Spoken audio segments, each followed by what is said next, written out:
Hello there, welcome back to Jennie Designs with Paper and this week's episode of Crime and Coloring, where we take an alphabetical journey through the United States and revisit some of the earliest crimes.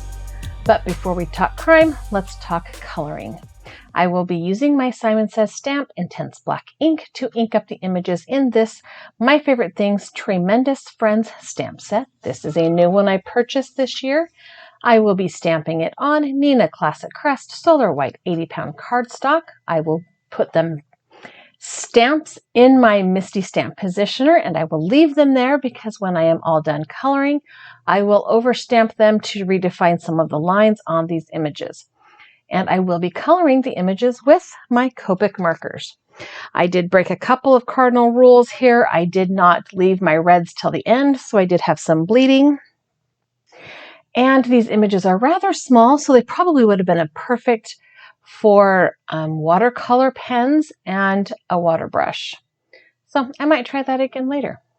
But all right, now that we're done talking about the stamping, let's jump into the coloring. Our next stop on our alphabetical journey is the state of Mississippi. Mississippi had been a territory of the United States since the end of the Revolutionary War, when Britain ceded the area to the new United States of America. The circumstances which led to the statehood of Mississippi were, well, chaotic. Over the preceding century, Mississippi was claimed at various times by France, Spain, England, and the United States, as well as by the state of Georgia. Each entity passed laws, awarded land grants, and negotiated with Native American residents. Spain and the United States quarreled over boundary lines. Georgia claimed what is today Mississippi and Alabama, and then scandalized the nation with fraudulent land sales. The livelihood of many territorial residents depended on the Mississippi River and the right to deposit goods into New Orleans, which at times was not available because of political crisis. President James Madison signed the enabling legislation for Mississippi statehood on the 1st of March, 1817, with a convention to be held at the territorial capital in July. 47 delegates representing 14 counties met in the Methodist Church in Washington, with Governor Holmes presiding. Despite the governor's ability to foster bipartisanship, the convention began in bad humor and got worse. People just did not want to get along, and there were some really ridiculous ideas of who could be counted as voters. However, the Constitution was signed on the 15th of August, 1817, and was declared in effect without ever being presented to the voters. The Mississippi Territory ceased to exist on the 10th of December, 1817, when the state was formally admitted to the Union as the 20th state.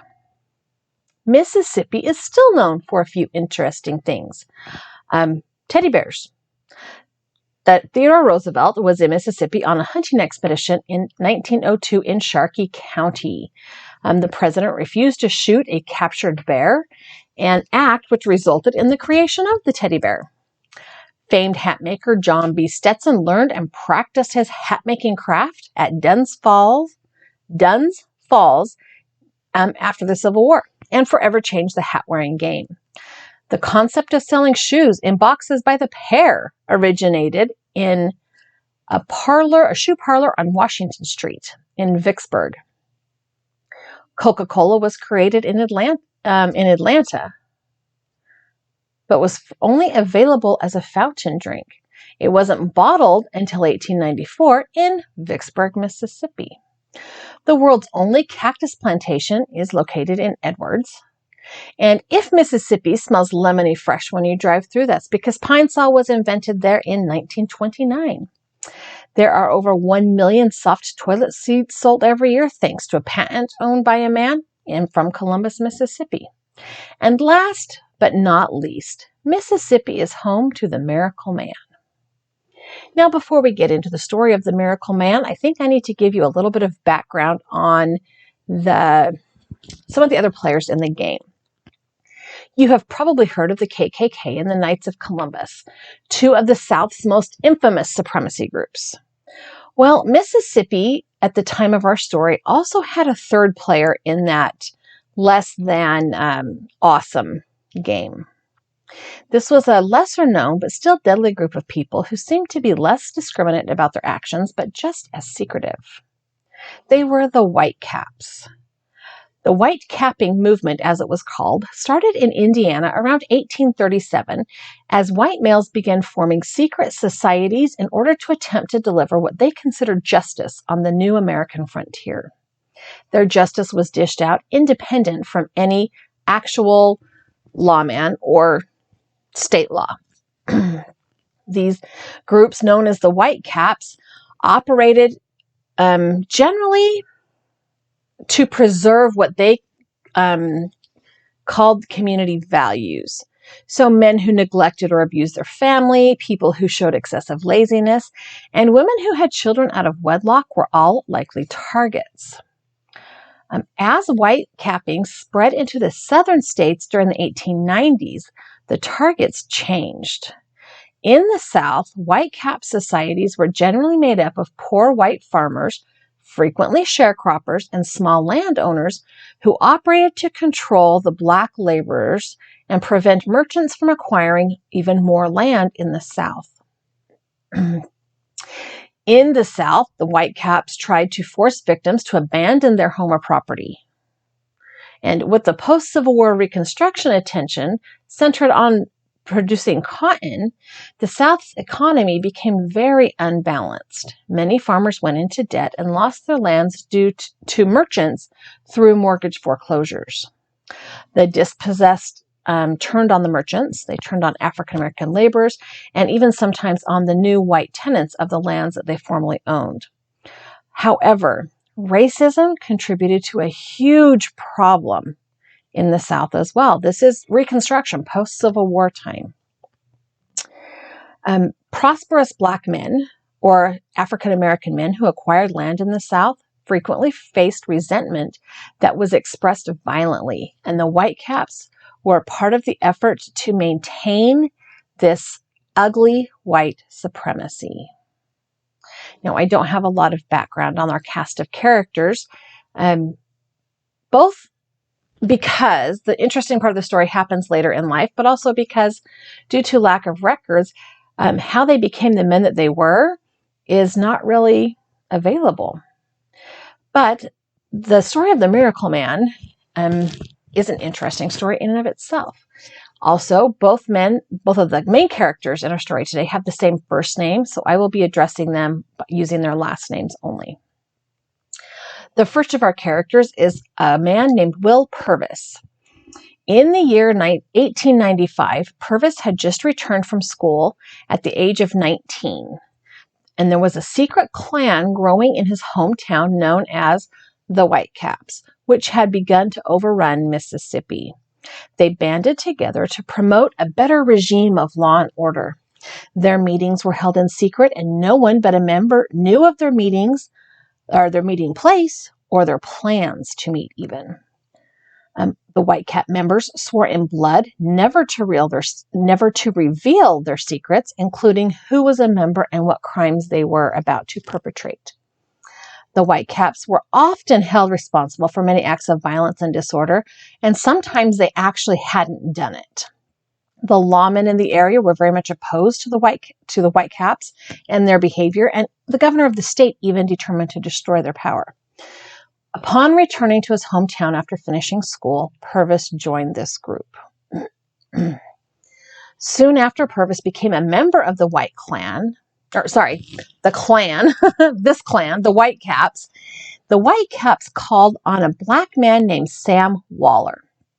Sam was a farmhand on the farm of Will Buckley. Now, Will Buckley was also a member of the White Caps. Prior to working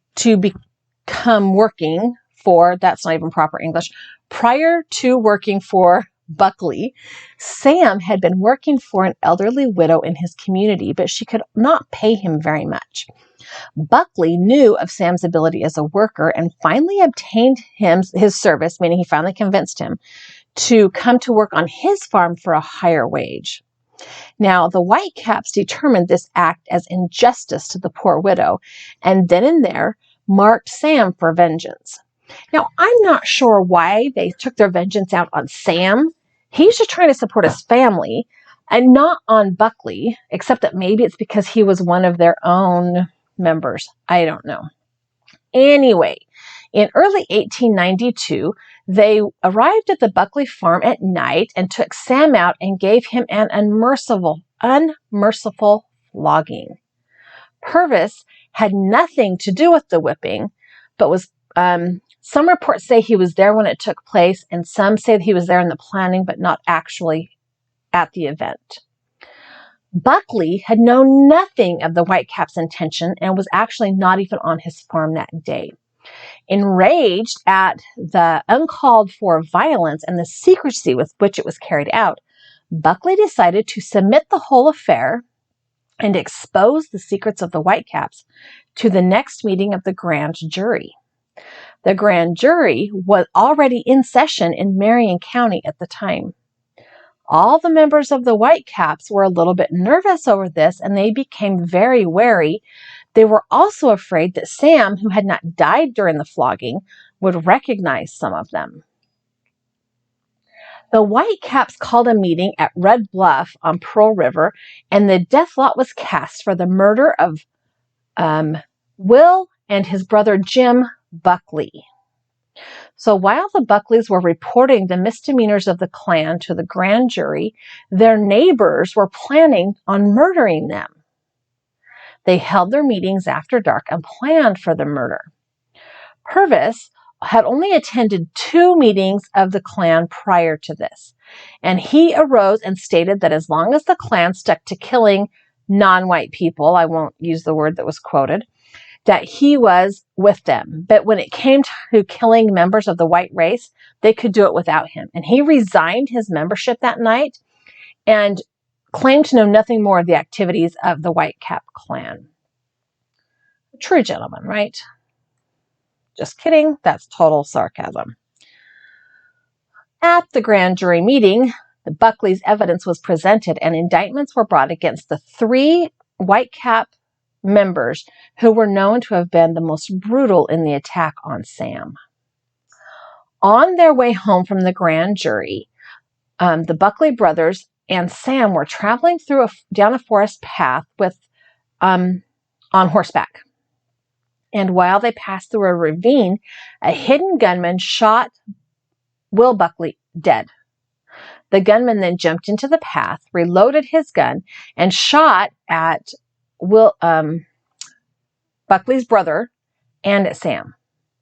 But the brother and Sam escaped. Buckley's murder was soon reported in town, and the sheriff, Jim Buckley the brother, and the coroner and others returned to prepare Buckley's body for burial. Jim Buckley claimed that he saw Purvis near the scene of the murder and pinned the crime on him. More suspicion fell on the 19-year-old Purvis as bloodhounds indicated that the killer had escaped in the direction of the Purvis family home. Purvis admitted that 3 months previous he had joined the Whitecaps, but repeatedly professed his innocence of the crime, and his stated that he quit the group. Oh my gosh, English. Sorry, guys. The next day, on June 22nd, 1893, Purvis was summoned to appear before the county grand jury. About midnight that same night, the sheriff and several deputies called at the home of Purvis's father to arrest him and carry him to jail. The following day, his father engaged 2 lawyers to defend Purvis. In a short while, he was taken to Meridian and placed in jail and remained there 30 days, and then was returned to Columbia for a trial. This was a special term of court. Public sentiment was running high at the time, and the judge felt justified in calling a special term. Then came the strenuous trial, and witness after witness was summoned and questioned. After hours and hours of debating, the grand jury returned the verdict. Quote, "We, the jury, find the defendant guilty as charged in the indictment and recommend him to the mercy of the court." The judge's sentence stated, quote, "I sentence you, Will Purvis, to hang by the neck until you are dead, dead, dead, on the 5th day of September, 1893, between the hours of 11 a.m. and 3 p.m. in the Marion County Jail. This was to be a lesson to all of the Whitecaps. So the Purvis hanging attracted hundreds of spectators because hanging in those days were public events. On September 6, 1893, the Reverend Sibley read a short passage of scripture. The sheriff asked Purvis if he had anything to say, and he stated that the only regret he had was on account of his grief-stricken mother, and shouted, "I did not do this. There are men out there among you who could save me if they would." A deputy sheriff, seeing an ungainly length of rope dangling from the knot, cut the rope flush with the knot. Then the rope was adjusted around Purvis's neck and tested, and the black cap was placed over his face. And when everything was ready, the executioner used his hatchet to cut the stay rope holding the trap, and Purvis dropped with a sharp jerk. The knot, instead of tightening around its victim, untwisted, and Purvis fell to the ground unhurt. Dissension immediately arose about whether Purvis should be hung a second time, and it began with an individual named Dr. Ford who despised the Whitecaps but believed Purvis was innocent. Shouts from those nearby seemed to be evenly divided, and the Reverend Sibley cried out, "We have seen a miracle from God, and the hand of Providence slipped the noose." When a vote was taken by a show of hands, no one voted to resume the execution, and almost all voted for a stay. After consulting an attorney, officials were prepared to resume the execution. However, when Dr. Ford threatened to call 300 men from the crowd to stop the execution, officials relented and brought Purvis back to jail. The question of whether Purvis should be hanged again was brought to the state Supreme Court. The court ruled the fact that the officials had been careless in securing the knot was no reason that the law should be thwarted. It ordered Purvis to be hanged again.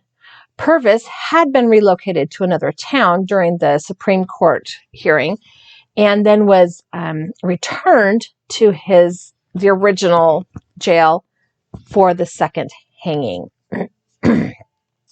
So on the evening before the scheduled July 1895 hanging, a group of friends abducted Purvis from the jail and hid him on a secluded farm. And his friends intended to keep him hid until they could be assured his life would be spared. In the following gubernatorial election, one of the issues was whether or not Purvis, if caught, should be hanged.